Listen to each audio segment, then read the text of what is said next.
మా latest videos కోసం మా ఈ తెలుగు న్యూస్ ఛానల్ సబ్స్క్రైబ్ చేసి గంట సింబల్ యాక్టివేట్ చేసుకోండి. కార్తీక పురాణము 14వ అధ్యాయం. ఈరోజు ఈ కథను వింటే చాలు సకల సంపదలు వస్తాయి, మోక్షం ప్రాప్తిస్తుంది. వశిష్ఠుల వారు జనక మహారాజుతో తిరిగి ఇలా చెప్పటం ప్రారంభించారు. రాజోత్తమ, కార్తీక మాసంలో కార్తీక వ్రతాన్ని ఆచరించలేని వారు వృషోత్సర్గము చేయటం వలన అదే ఫలితం ఉంటుంది. వృషోత్సర్గము అంటే కోడిదూడను అచ్చువేసి ఆంబోతుగా వదలటం. అది ఇక ఆ ఊళ్ళో స్వేచ్ఛగా సంచరిస్తూ ఉంటుంది. ఎవ్వరూ కూడా దానిని అడ్డుకోవటము, బంధించటం వంటివి చేయకూడదు. కార్తీక పౌర్ణమి రోజున వృషోత్సర్గము చేయటం వలన అనేక పాపాలు నశిస్తాయి. అంతేకాదు, గయక్షేత్రంలో పితృదేవతలకు 1,000,000 సార్లు శ్రాద్ధాన్ని నిర్వహించిన ఫలితం కలుగుతుంది.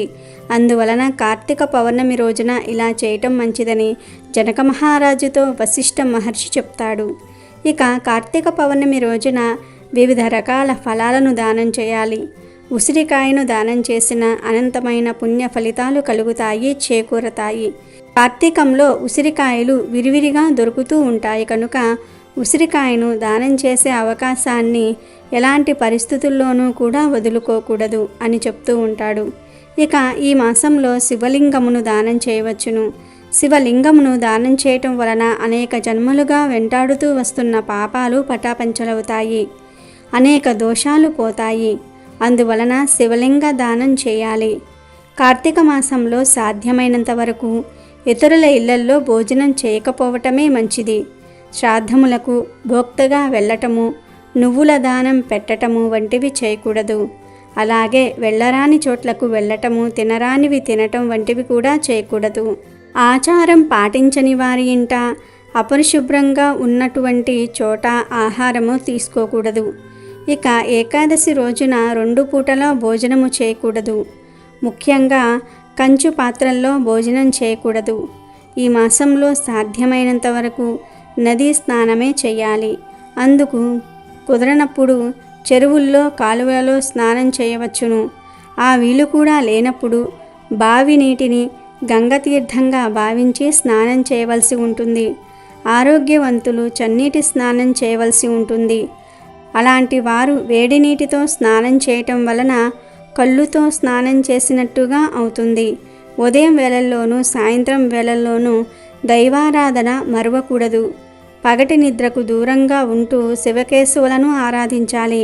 కార్తీక శుద్ధ చతుర్దశి రోజున బ్రాహ్మణులకు భోజనం పెట్టడం వలన పితృదేవతలు సంతృప్తి చెందుతారు.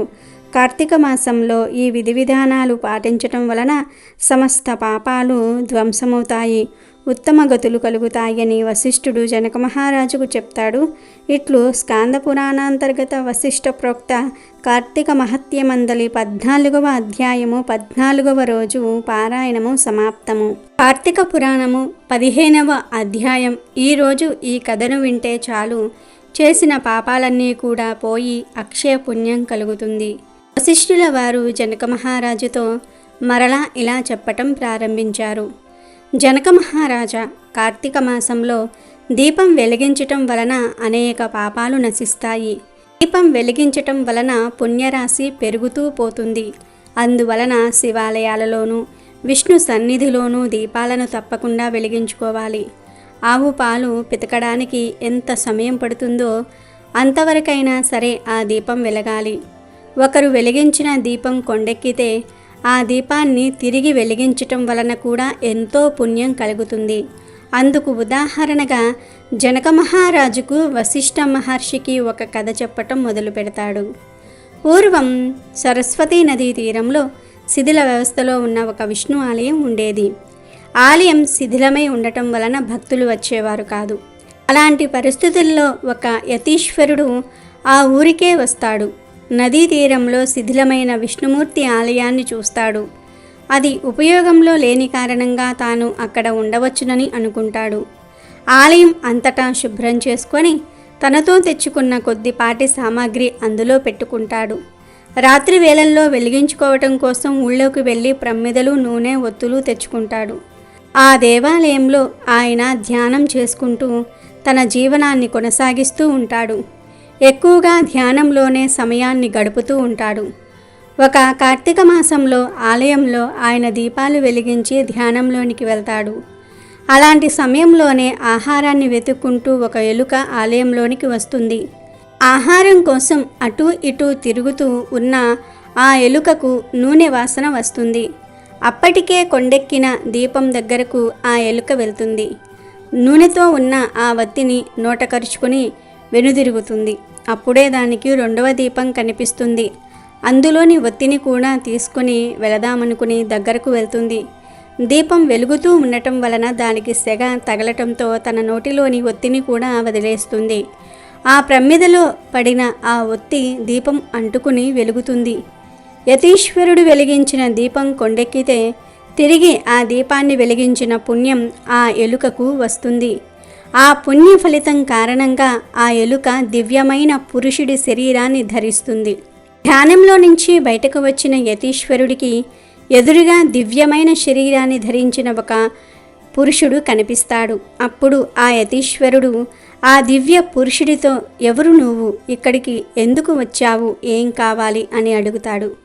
తాను ఒక ఎలుకను అని, అయితే హఠాత్తుగా తన రూపం పోయి దివ్యమైన ఈ శరీరం వచ్చిందని ఆ దివ్య పురుషుడు చెప్తాడు.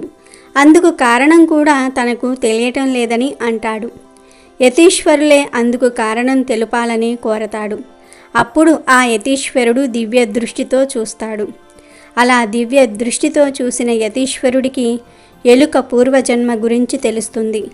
అప్పుడు ఆ యతీశ్వరుడు, పూర్వజన్మలో నువ్వు ఒక బ్రాహ్మణుడవి, ఎప్పుడూ కూడా భగవంతుణ్ణి ఆరాధించి ఎరుగవు, స్నానము, జపము, దీపారాధన, దాన ధర్మాలు చేయటం నీకు తెలియదు. ఒకవేళ ఎవరైనా యజ్ఞ యాగాలు చేస్తూ ఉంటే వాళ్లను నువ్వు ఎద్దేవా చేసేవాడివి. ఆచార వ్యవహారాలు ఎంతమాత్రం పాటించని నువ్వు అవి పాటించే వారిని అవహేళన చేసేవాడివి. చివరకు ఈ విషయంలో నువ్వు నీ భార్యను కూడా వదల్లేదు. నీ భార్య ఎంతో గుణవంతురాలు, ఉత్తమురాలు, ఆమెకు ఎంతో దైవభక్తి ఉండేది. ఆమె నిన్ను మార్చడానికి తన వంతు ప్రయత్నం చేసేది. నువ్వు ఎంతమాత్రము మారకపోగా చాదస్తం అంటూ ఆమెను కసురుకునేవాడివి. ఆమె నోములు వ్రతాలు ఆచరిస్తూ ఉంటే అందుకు అడ్డుపడేవాడివి. అలా మనసారా ఆమె పూజా అభిషేకాలు కూడా చేసుకోకుండా చేశావు. ఆ మహా ఇల్లాలిని ఎంతో ఇబ్బంది పెట్టావు. దైవం పట్ల, శాస్త్రాల పట్ల అపనమ్మకం కలిగిన కారణంగా మరణం తరువాత నరకానికి వెళ్ళావు. నరకంలో అనేక శిక్షలు అనుభవించిన తర్వాత అనేక నీచమైన జన్మలను ధరిస్తూ వచ్చావు. చివరకు ఇలా ఎలుక జన్మ ఎత్తావు. ఆకలి తీర్చుకోవడానికి నువ్వు చేసిన ప్రయత్నం నీ పాపాలను కడిగేసింది. కార్తీక మాసంలో దీపం వెలగడానికి కారణమయ్యావు, కనుకనే నీకు మోక్షం లభించింది అని చెప్తాడు. అప్పుడు ఆ దివ్య పురుషుడు ఆ యతీశ్వరుడికి నమస్కరించి అనంతమైన శూన్యంలో కలిసిపోతాడు.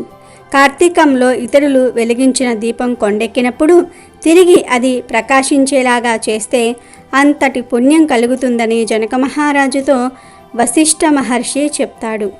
ఇట్లు స్కాంద పురాణాంతర్గత వశిష్ఠ ప్రోక్త కార్తీక మహత్యమందలి 15వ అధ్యాయము 15వ రోజు పారాయణము సమాప్తము. వీడియో నచ్చితే లైక్ చేయండి, షేర్ చేయండి, బట్ సబ్స్క్రైబ్ చేసుకోవడం మర్చిపోవద్దు.